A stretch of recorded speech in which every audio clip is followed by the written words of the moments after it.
Hello, welcome, hi. I'm just gonna wait a minute or two just for everyone to filter in. Hello, hello, welcome. Hi everyone. Thanks so much for joining us today. It's lovely to have you here. Lots of people joining us today. Hi, this has been a really popular webinar. Hi everyone, welcome. We are just going to give it a minute or two just to wait for people to filter in. But I'm also just been signed out of my Google Doc, so I'm just I'm just going to log back into that because that's actually got all of my notes on it. That's really good. Shall Really I good. say a little bit loose while you're having a look? Yeah, go for it. Hi everyone, my name is Lucy. Just to say that I'm going to be talking obviously about how do we give good feedback and why do we avoid doing it, but also it's going to be a bit of an interactive session, so you don't have to say anything, but if you do have your smartphone nearby, we're going to be doing a bit of a Slido poll, so you can scan a QR code and get involved by just answering some stuff as we go along. So please feel free to have your smartphone nearby. If you would like to get involved with that, that'd be great. Awesome. Thank you. You've saved me. I'm back in. Yeah, I don't know why it does that every so often, but all good. So hi everyone. Thank you so much for joining us today. And as Lucy said, we're aiming for this to be a really interactive session. So just as a quick introduction, I'm Lucy from Stripe, and I'm really excited for this session actually. It's something that can be quite tricky for all of us, but really incredibly powerful when we get it right, and that's all about giving feedback. Before we get going, like we have both just said, it's two Lucy's on the show today. Please do say hello in the chat. Make sure you toggle your the little two drop down to everyone. I say this every single webinar, and every single webinar I still send my introduction and hi to just hosts and panelists and then have to redo it. But please say hi in the webinar chat, make the most of that. Let us know where you're tuning in from, what organization you're from, and maybe if there's anything you're looking to get out of today, we would love to hear that too. We always love to see who we have with us today, and it's a great opportunity for networking as well. If you have any questions as we go, please pop them in the Q&A. Oh, sorry, Linda. Yeah, that's something else I do every single time is I forget to open the chat for everyone. That chat is now open for everyone. Thank you for flagging that. I was saying to Lucy, we've been doing this, I think, for about 4 or 5 years now, but there's still a few things that I forget to do every time. So if you have any questions as we go, pop them in the Q&A box and we'll pick them up in the Q&A session at the end. If you would love to introduce yourself, say hi, get the chat box going. It really gives us a lot of energy throughout. It's now open for you to use. And I'm really happy to be joined today by Lucy Smith from Ashfield HR. Lucy's a senior HR consultant, and she works with organizations around kind of like leadership development and culture change piece. And she's here to help us unpack why we often avoid feedback and how we can turn it into something that actually feels really positive and really useful. It's going to be a really practical session. I think we've said that a few times already, with some really, really brilliant takeaways. I had a sneak peek at the slides last week and they are looking very, very good. So with that, I will just hand over to Lucy to kick off. Fantastic. Thank you, Lucy. Thanks so much. Lovely to see you all this morning. Thanks so much for joining, especially after a bank holiday. Well done. I'm just going to share my screen. And like we said, we're going to do a bit of an interactive session this morning where possible. How we get information from our brains into actually doing that stuff is by asking ourselves questions and answering them. And so one of the things we're going to do is I'm going to ask you questions as we go along, and it's trying to help your brain take that information and start putting it into kind of cognitive practice. So okay, clarity is kindness. So why do we avoid feedback? That's what we're going to be looking at today. And how do we do it better? Okay, so these are some of the things we're going to look at. So the psychology behind it. We're also going to deep dive into the growth mindset principles. I don't know how many of you know already about the growth mindset, but I just want to say ahead of time that it was a game changer when I first heard about it. So hopefully this will be massively helpful for you all. And then we're going to look at some practical frameworks for delivering feedback with confidence. And then a survey, we're going to talk about how surveys can really help build a healthier feedback culture. And there is going to be a freebie as we go along as well. So watch out for that. Okay, right. The psychology behind giving feedback. Okay, why do we avoid feedback, do you think? So what I've got here is a little Slido question. So you can scan this QR code here, and then you can just type it in. And don't worry, it's completely anonymous. So no one's going to see your name, but you can just write things on there. And again, it just helps you kind of keep track of what we're talking about and get your mind thinking as well. So why do we avoid giving feedback, do you think? Yes, it feels awkward doing it. 100% feels very, it can feel very awkward, can't it? Especially if that person isn't ready to receive it, or yeah, it can feel a bit difficult. Yeah, imposter syndrome, that's a big one. Unsure if I'm doing it right. So we're going to look at some best practices today. So hopefully that will really help. Yeah, sometimes feedback can feel really negative. And so what we're going to do as well is we're going to look at how do we couch feedback with a bit of a growth mindset, which hopefully will move it from feeling really negative to feeling positive. Scared of hurting people's feelings? Yes, that's a big one. Yeah, I absolutely hear that. And we're going to look at why that might be the case and how we might be able to move away from that. The receiver might not be open to feedback yet. Don't want to upset people yet. Don't want to demotivate. Okay, so these are all kind of really legitimate feelings that we've got when we're coming to feedback. And I think it's really important to think about, first of all, about our state of mindset. How are we feeling about giving this feedback? And check in with ourselves. So we're going to look at that together, and then we're going to deep dive into some best practices.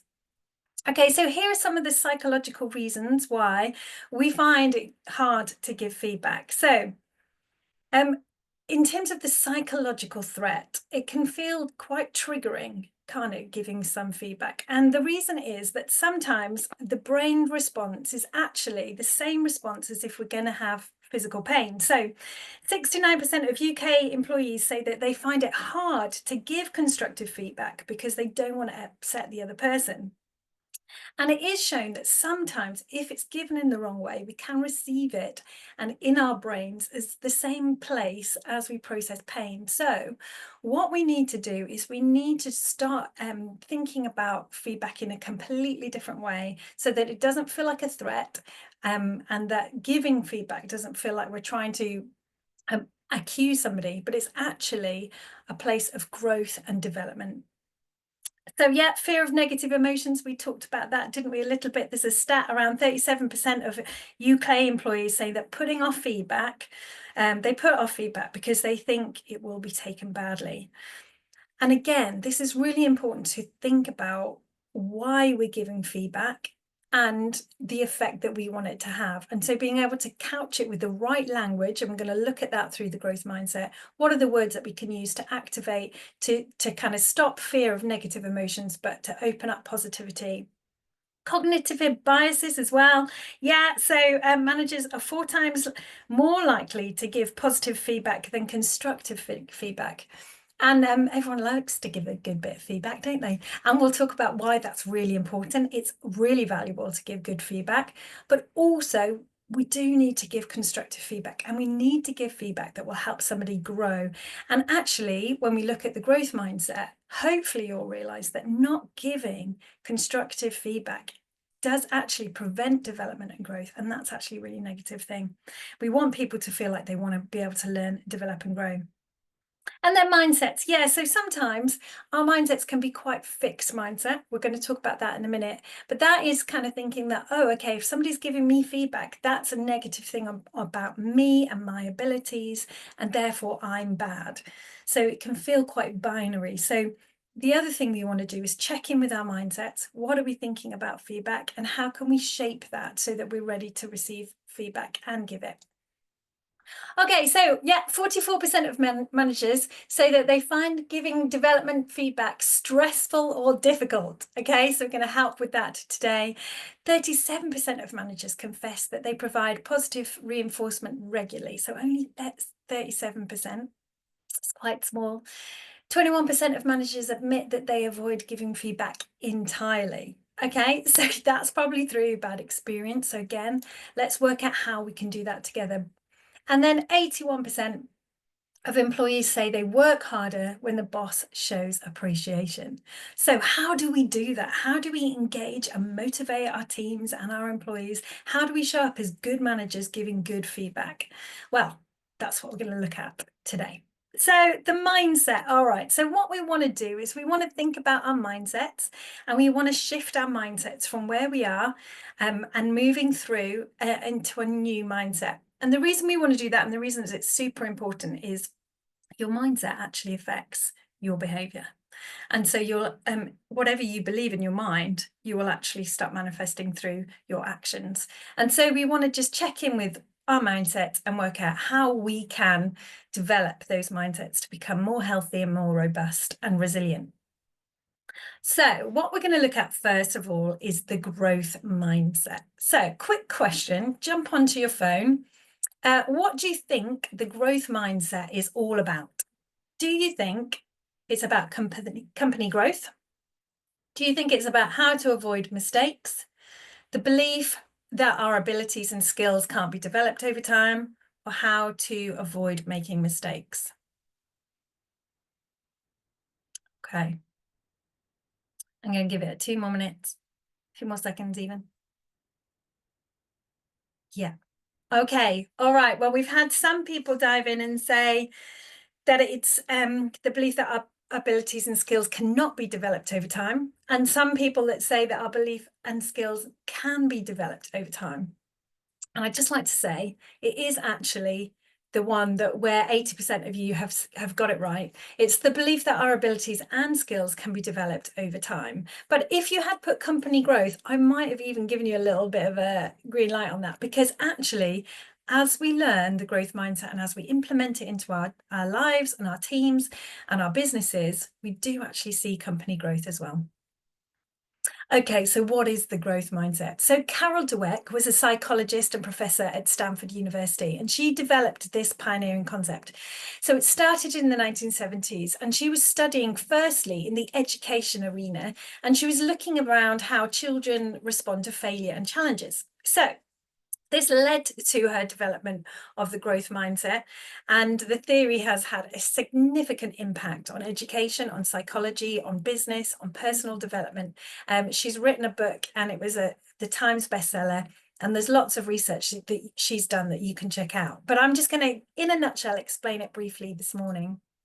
So her focus was, she looked at some children, she could see that some children, when they faced challenges, they were infused by it. And in fact, they wanted to continue to increase the challenge. Whereas there were some children that didn't want to challenge themselves. And actually, if you did challenge them, even if they were very capable, they didn't want that challenge and they found it really difficult. So she did a number of different experiments, but one of them was, she had a group of children, and half of them, she split the group into two halves. First half, she gave a test to them, and for the results, she praised them for their intellect, like, wow, you're so smart. The second group, she gave the same test, but she praised for their effort. Wow, you put in so much effort, well done.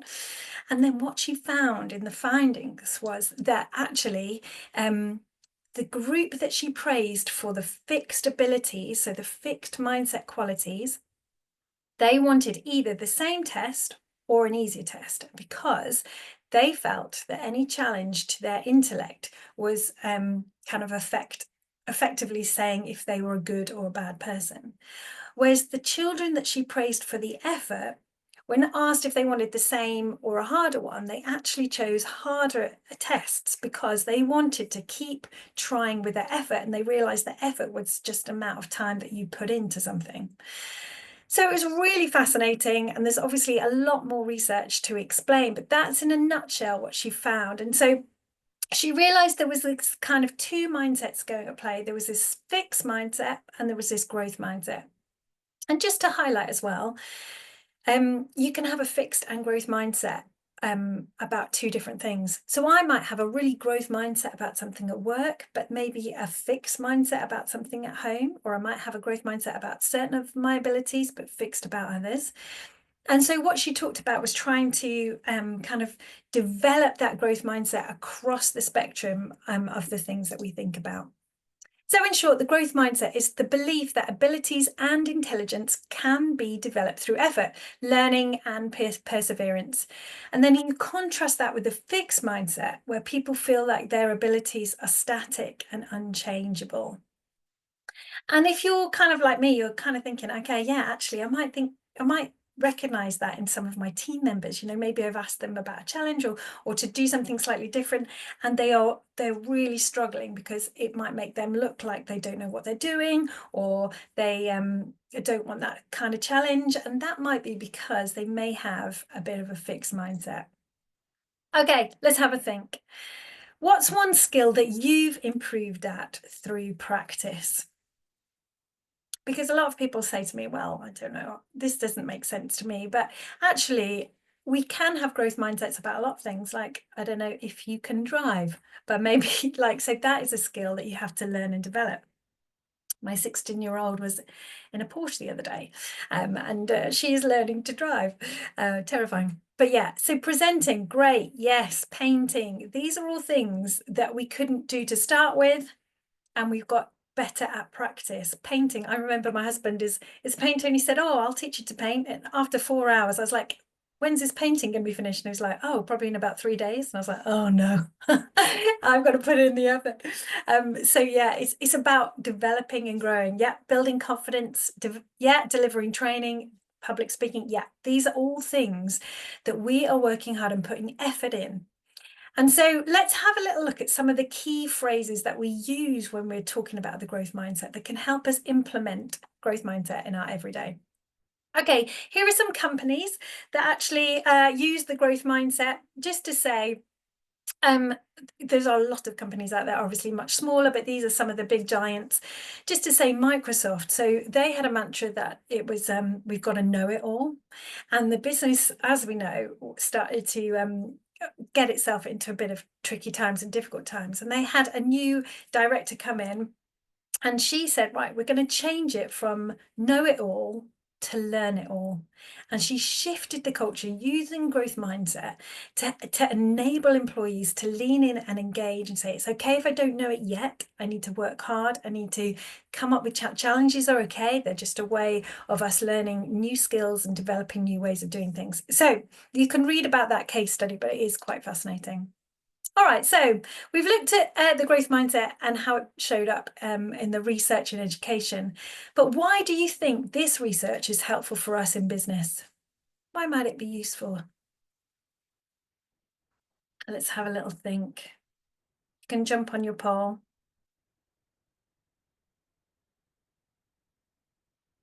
Any thoughts? Why might it be useful in business?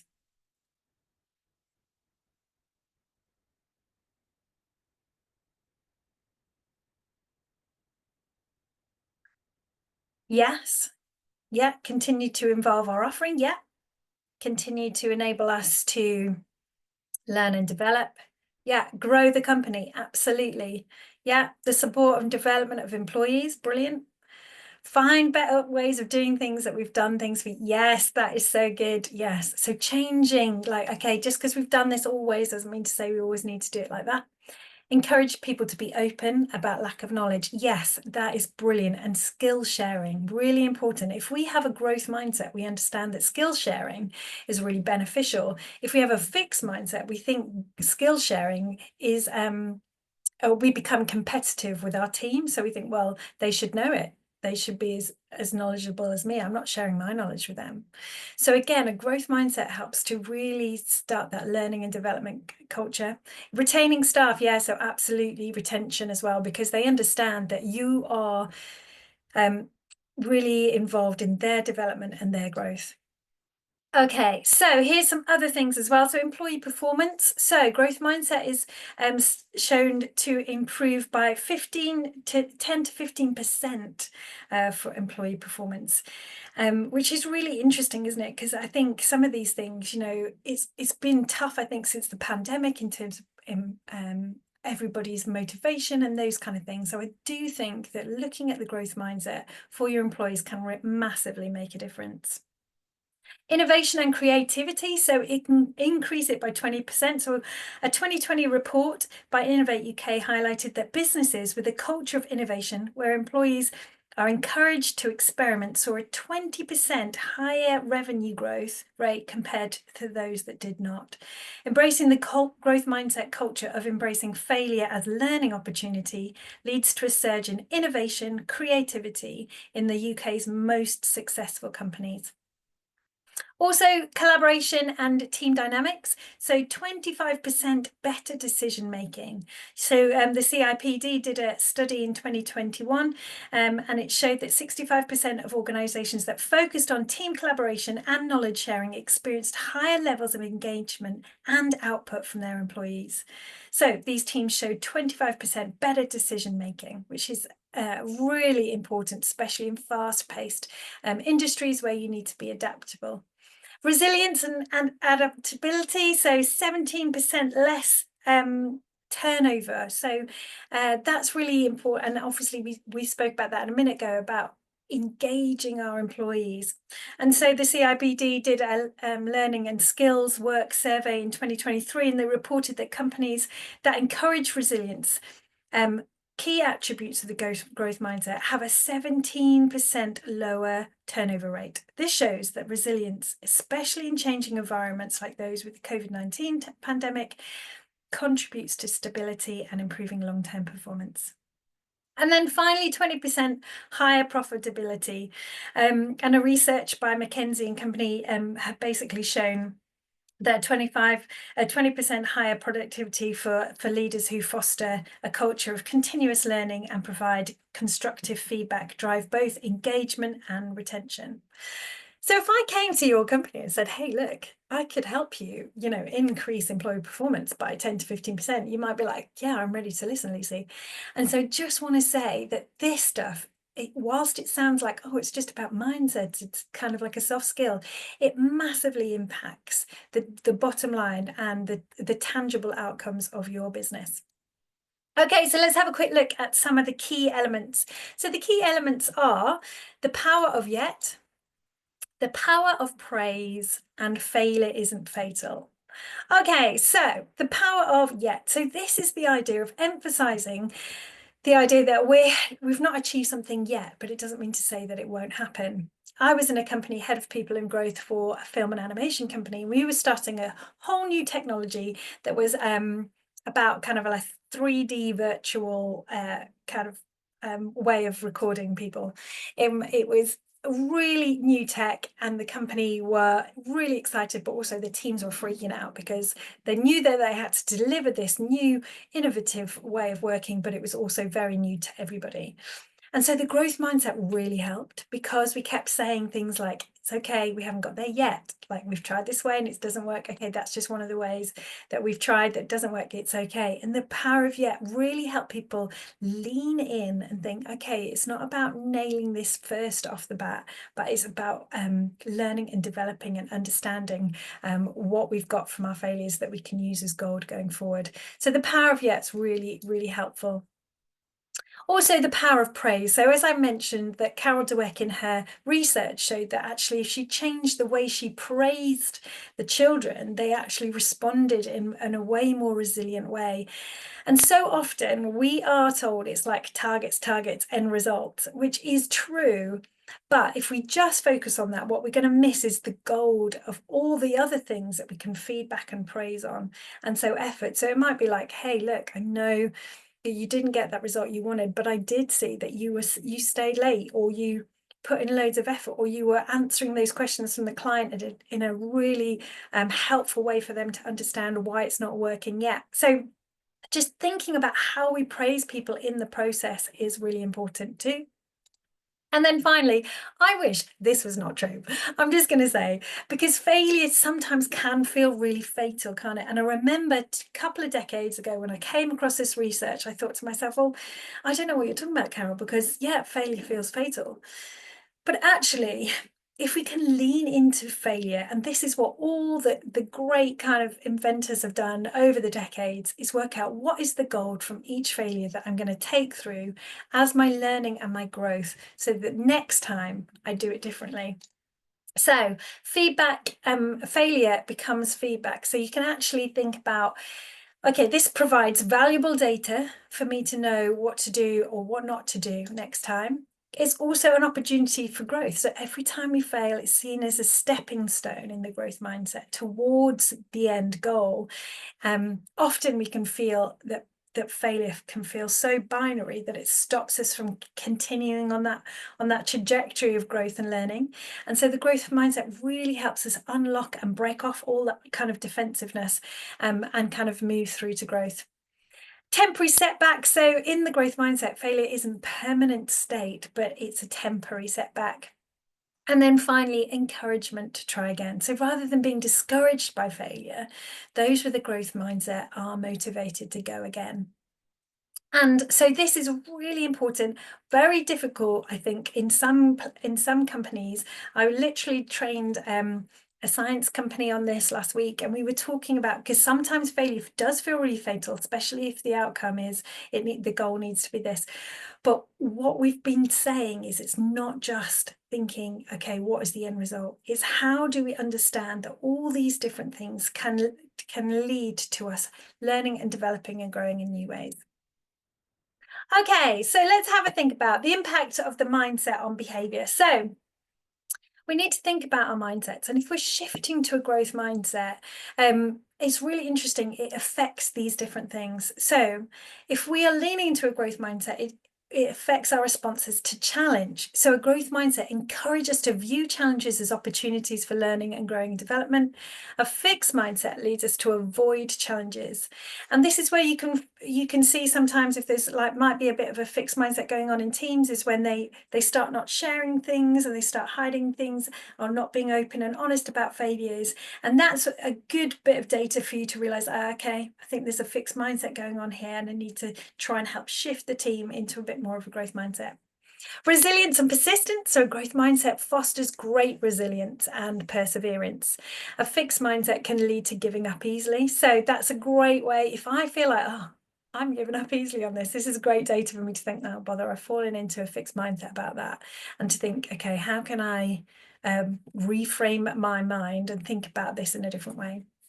Goal setting. So individuals with growth mindsets tend to set more challenging and ambitious goals.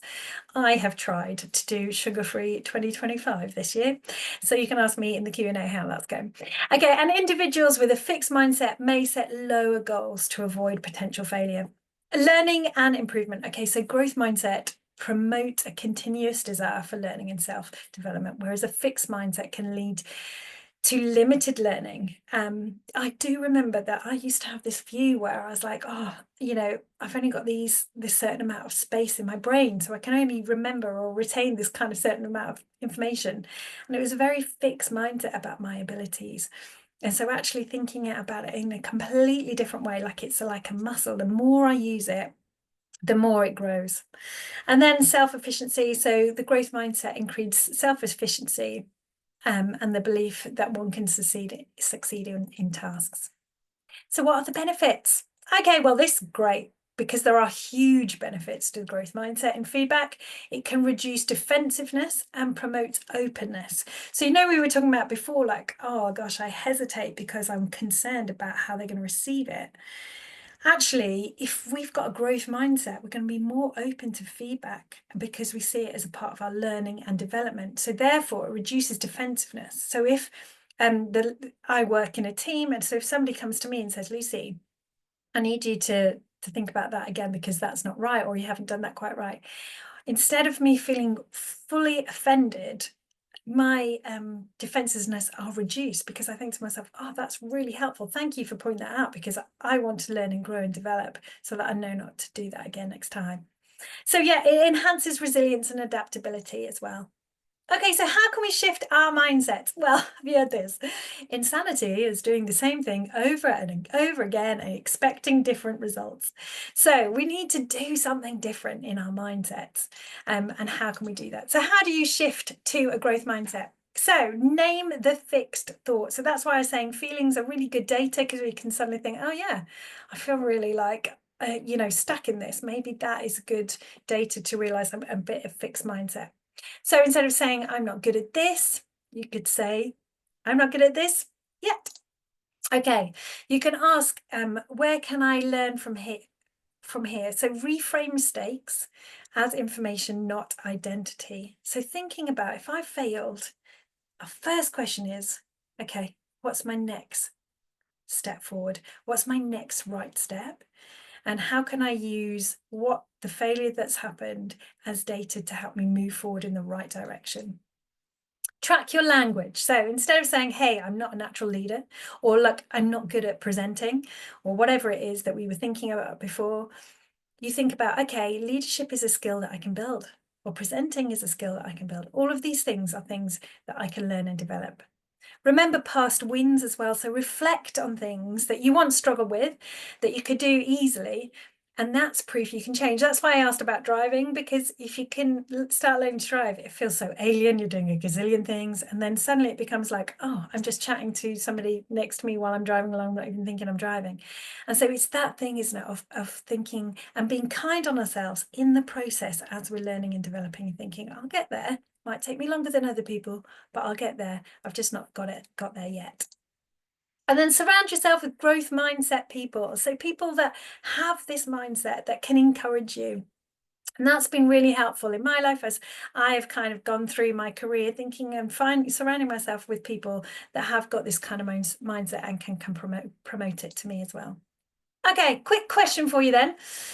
What's one thing you're going to do or you're going to try and work on having heard about the growth mindset? So we've just talked about growth mindset. So before we go into feedback, have a little think, and you can jump on your Slido poll and scan the QR code. If you've joined us while I've been chatting away, you can still jump on the poll. But what's the one thing you're going to do going forward, having heard about the growth mindset? The power of yet. Yes, come on. So think of something that's challenging in your life or your workplace or your team at the moment, and think about, okay, how can I reframe that with the word yet? Reframe failure as to what I can learn. Yeah, and that, I mean, so easy to write down, isn't it? So difficult to do in practice. So I'd encourage you to keep going and keep thinking, right, how can I reframe this? What can I learn from it? Yeah, not being so worried of failing and focus on things to take away. Yeah, and I think we are definitely in a society that says, you know, failure is fatal. So we'll feel very different trying to reframe our mind around that. So that's why I would suggest reading a Carol Dweck's book on mindset and kind of getting some of these practices in. There's loads of stuff on YouTube and things like that, just to learn a little bit more. Fantastic. Thank you so much for jumping on those. Yeah, I would definitely do failure, CV group, exercise I've been thinking of. Yes, I will get better at analysing people's data. Yeah, so when people say things to you, especially if you're kind of in a leadership or HR position, that's real data. So they may have quite a fixed mindset about something, and you can just gently help them reframe that. Okay, well, it might be that you've just not been able to do it yet. Let's think about another way in which we can do that. Wonderful. Thanks so much for those. They're fantastic. All right, let's have a look at some frameworks. So how confident are you at giving feedback, do you think? I'm very confident, pretty confident, bit unsure, not confident. Depends who it's for.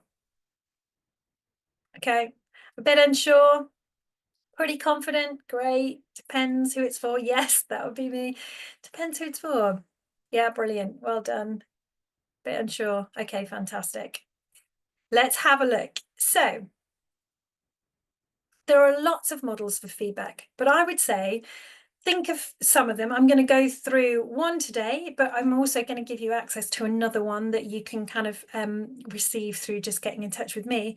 And I think these models are helpful for us to think through the stages of giving feedback. So what we might want to do is maybe write this all out before we give the feedback. And we don't necessarily have to kind of parrot fashion it in a conversation like that, but we know where we're going and we know the points that we want to say. So there's lots of different ones. There's STAR, there's SBI, there's AID, there's BOOST, and there's COIN. There's many out there. But today we're going to look at STAR. So situation, task, action, and result. So that is the kind of framework that we're going to look at. And this is brilliant for reviews, so performance reviews, but also one-to-ones and having conversations with people. So what you would do in the STAR method of giving feedback is describe the situation, explain the task or goal, Then detail the actions that happened and then share the outcome of those actions. So if I was going to give this in a positive way, here is an example. So during a meeting, Emily, she's a project manager, she took the lead in presenting the company's latest service updates, and she explained a new offering with confidence and engaged the audience effectively in answering questions. Okay, this is how I would give feedback. Now, the reason we want to give feedback about something that's positive in more of a constructive way is because if you're like me, we often fall into the temptation of going, Emily, great job. And she'll feel encouraged for 2 minutes because she said good job, but it's very difficult for her to know how to replicate that because she doesn't have any data about why it was a good job. She might have a sense of it from her own understanding, but why did you say it was a good job? So thinking of these points is really helpful because you're showing the person that you're giving the feedback, these are the behaviors and the skills that you showed that were really good. So keep doing those things, and it helps it be really tangible. So you would explain the situation to her. You would talk to the task. So your goal was to communicate the services. You would then talk about the action. So you'd say things like, you did this brilliantly by breaking down the information. So you'd be very clear and specific about the parts that you think that she did really well. So here, you worked hard before the pitch, and you can use some growth mindset phrases as well here. So talking and praising the process. And then the results, the obvious impact, the clients were engaged. But you can also talk about, her activity and what she did, and the kind of clarity and confidence and the strengths that she brought to it. So it was the action would be something. It would be great to see you keep up this level in your presentations and keep doing this. It was a real strength of yours. So using STAR as a framework for giving positive feedback helps the person that you're giving it to, so the employee or the team member, is just thinking, yeah, this is really specific information and data, so they know how to replicate it going forward. So if we're going to use it in a growth context, so maybe something hasn't gone as well, you want to think about how to document this, and then you can start the conversation. So again, for instance here, David is a senior consultant and he led a recent client meeting but spoke for most of the session without inviting input. As a result, the client seemed disengaged and hesitant to commit to next steps. So again, before the meeting or before the time you were going to give the feedback, you would want to go through these steps and just think. So think about the situation. So you're kind of identifying it for him. This is really helpful as well if you're giving feedback on behalf of somebody else, maybe you weren't there in that moment. Thinking about the task as well, so just showing and explaining and giving clarity about the task, because they may have a different understanding about what they were supposed to be doing. So again, that helps with clarity. And clarity is kindness, as we were talking about this morning. And then talking about the action. So saying, look, I know that for most of the meeting, you did the majority of the talking and the client didn't get many opportunities to contribute. And because of this, I sense that they became less engaged. And then you just talk about the results. So by the end of the meeting, they hadn't shared as much as we'd like, and we didn't get as much sort of specific insight. So after that, you would then ask some questions. So, hey, does this kind of match up with your priorities or what you're thinking? Or how did it feel for you? How did it go? And this is kind of, you're setting your stall out. So you're using this model as a way to open up the conversation and feel like you can start having that feedback. So then you can say things like, hey, how did you feel about the feedback I just shared? Can you identify anything that you might have done differently in that situation? What part of the feedback do you agree with, or is there anything you would have done differently? So again, this is hopefully a helpful way of thinking through how to give feedback. And when you're doing that and you're writing those things down potentially before the meeting, I just want to say to you as well, be really careful that you're not talking about it in personality, but you are just talking about kind of practical things that have happened, so actionable things, behaviors, and those kind of things. So we don't want it to become personally charged. We do want it to become a way in which they can receive the feedback to grow. So having gone through those, how confident are you feeling now? Are you feeling a little bit more confident? Maybe not so much. Let me know on the Slido poll, how confident are you feeling after we've gone through that? A bit more confident. Okay, great. Wonderful. Okay, well, also here is a little freebie. So I've just gone through the STAR way of giving feedback, but there is a shorter version called the SBI, which is much easier if you're doing feedback on the fly or if you've got kind of busy stuff. So I would say that the STAR is brilliant for performance reviews or anything where you need to document as well, so you can show your process. But SBI is really great for if you're kind of needing to say something on the fly. So if you would like to have more information, obviously I know time is going, so I won't talk more about that now, but feel free to scan this code and then you can, I'll send you all that information off the back of this call. Okay, so giving or receiving feedback. I'm just going to go through this super quick now, and then we're going to have some opportunities to talk about surveys and also answer any questions you might have. So I don't know how you feel about receiving feedback. Does it make you feel better or bitter? I won't get you to answer that on Slido because we're running out of time, but just check in with yourself, because I think sometimes, especially when I fall into a fixed mindset about something, feedback can make me feel a bit bitter. So I need to just think about, okay, how am I responding and how am I receiving it? Okay, so receiving feedback. It's really important to consider the source. So if it's your line manager that's giving you that information, great, because they are fully invested or should be fully invested in you and your development. If it's somebody outside the company or somebody that you don't know very well, then you might need to just think, is this really information or feedback that I need to take on? Assess the content of the feedback. So think about where is the gold that you can take, and if there's anything else that you feel like you kind of, for whatever reason, don't need to take on, then obviously you can leave that. Evaluate your own emotional response. As I've talked about, emotions are great data, so we don't always have to trust our emotions, but it's great to identify them so we can know how to navigate and go forward. So if I'm feeling like, oh, this is a personal attack, this is good data for me to realize, okay, am I feeling quite fixed mindset about this situation? Consider the context and the timing as well. So receiving feedback, if somebody gives me a feedback straight off the back of this talk, Lucy, you were terrible, I will feel quite vulnerable because I've already been, doing this. So actually consider the timing as well. So if somebody's giving you feedback straight after something's happened or straight after a failure, it'll be much harder to receive that. So be kind on yourself and think, okay, I'm going to circle back around and think about that in a day or so when my emotions lower and I can access that without bringing a lot of emotions to the table. And then decide what to do with that feedback. Are you going to take it on? What action are you going to take? And in the growth mindset, think, okay, I'm not there yet, but where do I want to be? And then the second thing is just to listen when feedback is credible, constructive, and specific and aligns with your goals, and ignore or filter out feedback that is ill-intended, vague, overly personal, or not useful for growth. Okay, and then finally, growth mindsets, principles for receiving feedback. So adopt a learning attitude. So view feedback as valuable information. So ask yourself a question, what could I do differently next time, or how can I improve? Reduce defensiveness. So growth mindset helps individuals see feedback as input, not a threat on their personality or their capability.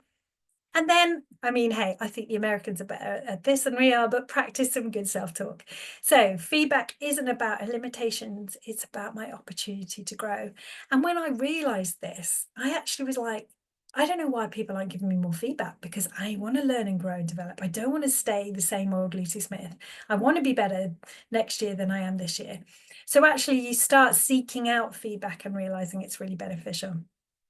So we have talked a lot. These are some of the things that we've covered. So why we avoid feedback, why does growth mindset matter, some practical frameworks, and giving, receiving feedback. And we are then going to look in a minute just to talk about some surveys and how we can build some good, robust feedback through surveys.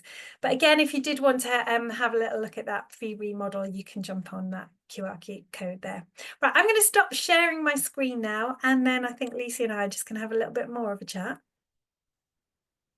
Thank you, Lucy. That was such a brilliant session, and I think so many of us related to those moments of kind of avoiding feedback. And I think what was coming across in those polls is not because we don't care, because this has been a really popular session, but it's just that feeling of uncomfortableness and maybe even risk. But what really kind of stood out to me in all of this was it's just that idea of making it a habit. And I know, for me, I think the power of yet and all of those things that we were talking about, sometimes when I need like a little reminder to kind of shift my mindset a little bit, I just put it on a post-it and stick it on my screen at work, and it's just kind of always there as just that little like, dot dot dot yet, it's just that Yeah. kind of, that's I think what I will be doing after the session just to help me. And that I think, concretes the fact that like any habit, you just need that little bit of structure and reinforcement. And for us, I think that's kind of where surveys comes in as well, and where we're going, because for us here at Stripe, we've built employee survey software, and done well, employee surveys, they aren't just measurement tools. There really are those little cultural nudges. They create that space for reflection for employees as well as managers. They help you surface those hidden blockers. And they help both kind of on that individual level and that organizational level to really help track those growth mindset behaviors and Yeah. to see whether they're happening every day. So yeah, like you say, I think we're going to go into exploring surveys a little bit now, and how they can go from kind of everything Yeah. from building trust to kind of embedding feedback. So I think the first one, the thing that really stuck with me is that I can't yet. I've mentioned that's going to be my kind of takeaway from the session. But in the kind of same spirit, how have you seen surveys help HR teams spot where maybe that fixed mindset language is coming in, or their behaviors maybe showing up across the organization? Perhaps there's been a feeling from managers that there's something going on. Where can surveys kind of really help you identify that and kind of manage things going forward? Have you seen anything in organizations that has really worked? Yeah, absolutely. I would say surveys are so helpful and so important to understand the kind of cultural temperature of what's happening in your teams. And so you guys have got a brilliant piece of tech, and also you can be anonymous and you can kind of have those conversations. And I think that's really helpful as well, because you want your employees to feel safe when they're giving feedback. And I would say as well, that you want to embed your growth mindset alongside your surveys, because you want people to understand that you are willing to take some feedback on, because you as a company want to learn and develop and grow. You want to change, you want to help. You might not be able to do everything all at the same time. Some of the things might be expensive, but what you can do is say, yeah, we've heard what you're saying, and these are some of the things we're doing. And so that massively engages people, because they feel they're a part of the process. You want to enable your employees who are giving your time. I think there's a stat that you spend like something ridiculous, like 90,000 hours at work. And it's like that over across your lifetime. So, like stats like that, you're like, oh gosh, we need to really enable people to feel like they're showing up well at work and that they want to come to work. And part of that is having that dialogue about how can we help you, and how can this company help you, and what's going on. And I think, you can think about your questions as well that you ask, and some of those questions can be around kind of how do you face challenges, or kind of what do you feel is some of the challenges, and how might you be able to help. And so you can kind of talk about some of the growth mindsets, ways in which you're trying to embed things. I would caveat that with, it's always important, I think, to, when you're embedding growth mindset, is to kind of teach across the whole of the staff first. Because if you just come out the bat with some of these challenges and stuff, and people have got quite fixed mindsets, they're like, well, what is going on? Like, why are they pushing me? And why are they, so I think it's important to have that kind of overarching teaching. So that's what we do. We go in and teach companies. So we're doing this exact same thing. So I was in last week, we're teaching everyone about a growth mindset, and then we're implementing some surveys off the back of that. And I think that's a brilliant way of kind of partnering with those things, so that the surveys feel like, oh yeah, this is for us to share, and they want feedback, and they are going to try and develop and grow and learn from it. Yeah, surveys really help kind of give you that momentum. And I think, Yeah. we talk a lot about two-way communication, and removing as well that kind of parent-child aspect from like an employer-employee relationship. Yeah. And I 100%. think surveys are a really lovely tool for organizations to show that, like, maybe we don't have all the information all the Yeah. time, and that's Yeah. okay. And we're in it Yeah. all together, and we value everyone's opinions equally. But the one thing I will say in all of this is you have to do something with that feedback. Yes. And that's where organizations, I think, get quite caught up and caught out is particularly if they're using kind of free survey software, which is absolutely fine depending on the stage you're at. But you will find at a point, there's a tipping point where you're just spending way too long in that data and you're not maybe getting the insights out that you need. Yeah. And one feature that I will just push, we don't really tend to do salesy bits on this, but I can't help myself with this, is we have a values tagging element to Stripe. So, if you're asking little questions through maybe a monthly survey, and you know that like maybe question 3 in one survey and question 4 in another are both kind of giving a really nice measure of how that growth mindset shift is going. What you can actually do is tag all the questions in Stripe together so they allow you to measure that growth mindset across different surveys just with those particular So good. questions. So it gets around that, oh gosh, I've got to go back to that survey spreadsheet and I've got to go into this survey spreadsheet. Yeah. And it just gives you that flexibility to kind of jump in, see where you're at, and then move on. But yeah, it's that analysis piece that can often make surveys feel like quite an unwieldy part of that process, and Yeah. they really don't need to. Yeah, yeah. And also, like, I think if people are listening, they're like, oh gosh, I don't really know what questions to ask. Like your survey also has like some kind of like suggested questions and things like that. And I think that's really helpful as well, because sometimes you can think, okay, I know I want to ask this and this, but then I don't know quite what else to ask and stuff. So I think it's really intuitive software as well that helps you. Yeah, and one thing that we've just launched on our website that's free and open for everyone to use is a survey question checker. So we have a set of rules that we recommend everyone uses for their surveys, and that will make sure that the questions are clear for when employees are answering it. It'll give you really clear and accurate data the other side.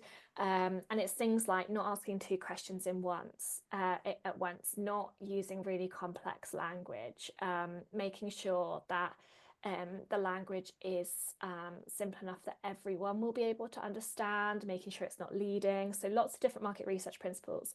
We've basically popped that tool on the website now, and it's free for anyone just to jump in and use. So if you are running your own surveys that aren't on Stripe, one, you will be breaking my heart just a little bit. So, but two, you can still use that Yeah, tool. It's that's free very and open generous. for everyone. So I will make sure there's a link for you guys in the follow-up email, because it is really, really useful, and it just makes sure that those surveys you're sending are really, really quality as well, because it's very, very important. Um, Yeah. so just a reminder as well, we have got kind of 6-ish minutes left. So if anyone did have any questions, then please do pop them in the chat. But I think in terms of surveys and running them, I think one thing about feedback that we talked about is like it's a skill that really needs to be practiced. And what would you say, if we're really thinking, and I can see there's a lot of participants and attendees on this webinar today that will be thinking the same thing, gosh, like I'd never really kind of thought about the fact that actually surveys are a tool that I can use, and a very, very useful one to help me measure that change going forwards. What kinds of things would you tell people to look at to start with, if they're thinking about their next survey and maybe adding a couple of questions in, or maybe it's not even about the questions they're including, it's more about the feedback they're getting the other side? Where would you start with that process, Lucy? Big question. Yeah, I think often people think, oh, we need to survey because there's an issue that's happened. Yeah. And I think if suddenly you go straight into that issue, it can feel quite explosive and quite directive. And so I think you have to kind of step back a little bit and say, okay, we might want to ask some questions around that because that is an issue. But we also want to think a bit broader about what's going on. And often sometimes issues come up because there is a bigger cultural piece that's happening. So we had a client come to us and say, can you survey, we've got an issue, can you survey on this little thing? And you said, you think, well, if we just dive into that, it's going to be very explosive. So we have started to have a conversation around a number of different things. So it feels quite a wholesome conversation, but we will be picking up on some of those pressure points as well. And that gives employees that are really involved in those kind of really difficult conversations a chance to have communications, but also people that might not be, because I think sometimes when you feel like, oh, everyone's into this, some people might not be that worried about that situation, or that they might not experience it like that. And so you're giving them an opportunity to have a voice about other things. So I would think about different things. So you might want to think about your culture, your communication, your kind of processes. You might want to think about your workplace, your work-life balance. There's lots of different ways, kind of themes that you could kind of jump in and just ask a few little questions, and kind of give you a broader sense of what's happening, rather than just targeting a specific issue. And then often we find surveys are great to collect data and then to offer additional conversations. So we often go into companies and then do a culture review. So we have chats with people, and we're like an independent, so it's slightly different. But so I think that surveys are a fantastic way of opening up this kind of conversations to feedback, and what do we need to do to then start robustly making a plan about how to deal with some of that stuff. I guess, yeah, there's a couple of points there, isn't there? There's one that surveys, for all the reasons that we've talked about today, that we don't like giving feedback to people, surveys kind of remove that from an employee's perspective as well. It's just, it's a separate mechanism for them to give feedback to you when you might not be able to receive it. And that's often something we see from managers is oh, but I speak to them in their one-to-ones, I have team meetings with them, I do all of these things, and then they come back with this in the surveys. And it's actually, maybe that itself is a kind of measure of where that kind of mindset is, and that psychological safety that is so important for all of this. But we often see over time, as that mechanism is practiced and everyone gets more comfortable really truly sharing that feedback, that the actual feedback you receive in your surveys changes and becomes much more productive. And it's less about this isn't happening, this isn't working, and it's much more about that solution focused element. And employees are really bought into, okay, I see what's happening here, you're listening, you're changing, like let's push this forwards and really kind of give the feedback that's useful, rather than I don't know, maybe it feels a bit more finger pointy or something like that, as well. So yeah, that would be, I think, yeah, another kind of pro to having those surveys there. Yeah, absolutely. And I think it it can de-escalate things. So, like in terms of if you're having to give that feedback to a person, there's a lot of emotions at play and different things, aren't there, and biases and things that are happening. So if you can remove all of that stuff, like you said, and use a survey, it can feel a brilliant starting place to have those conversations and to start working out what you can do next. And I do think that it stops the leadership team, senior leaders having to do all the thinking, because people are suggesting things. You think, gosh, I never thought of that. Great, that's a brilliant idea, and stuff comes out and you think this is gold, and this is, why have we not done this before? So many people think that after they've done the first survey, like, why didn't we do this before? And I think sometimes it is that fixed mindset of like, we're worried about what kind of can we're going to open, and like, are we going to have all this negative views? But actually there's some kind of real gold as well that goes alongside some of the stuff that you need to deal with that might be a bit more robust. So yeah, it's good. And one of our amazing Strive customers actually said to me the other day, these people are thinking it anyway and they're feeling it anyway. It's just whether you know about it or not. And if you know Yeah. about it, you can do something about it. So that's kind of where that, they are very, very brave with their surveys. They're very brave with the big questions that they ask. But they know that actually the question doesn't spark that emotion. That emotion is already there. It's just whether we're hearing about it. And if we can hear about it, we can deal with that and we can support employees. And yeah, I love their mindset with that. I think it's really, really impressive actually. And they do such a good job. So yeah, shout out to them. That's Jador Models. I will name them and Yes. give them a shout out, because they Yeah, are doing a great. fabulous job. Perfect. So I think that's kind of us with time. Lucy, thank you so, so much. That was such a wonderful session. And I know, even though the Q&A was quiet today, we will make sure that Lucy's email is in our follow-up email, and her LinkedIn link as well. So if anyone wants to just ask a question privately, I understand the Q&A can feel a little bit intimidating because your names are attached.